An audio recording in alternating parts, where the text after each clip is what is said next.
भंडारा जिल्ह्यात सुरू असलेल्या मुसळधार पावसानं जनजीवन विस्कळीत झालंय. संततधार पावसामुळे जिल्ह्यातील 25 महत्त्वाचे मार्ग पाण्याखाली गेल्यानं वाहतुकीसाठी बंद करण्यात आले आहेत.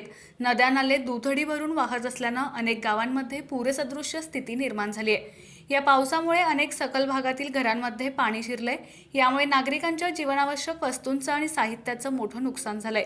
पूरबाधित कुटुंबांना सुरक्षित स्थळी हलवण्याचं काम प्रशासनाकडून सुरू आहे.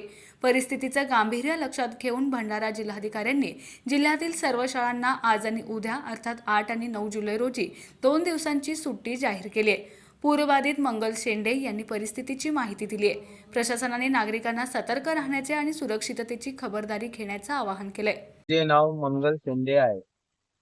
मी कारल्याचा राहणेवाला आहो. मग या गोटे धरणच्यामुळे आमचे असे घर डुबून राहिले. कारण का तिकडे पाणी पास न होऊन राहिलं, या कारणानं आमचे घर डुबून राहिले. तर आम्हाला काहीतरी तुम्ही साहेब मदत करावं आमच्यासाठी. कारण का आता सामायिक मानला आम्हाला रावायला बी जागा नाही. आता सरपंच देते म्हणते त्याची आता शाळेत जागा देते आणि कुठे देते जागा त्याचे मालूम नाही. आता गाडी भरून ठेवला आम्ही सामायाने.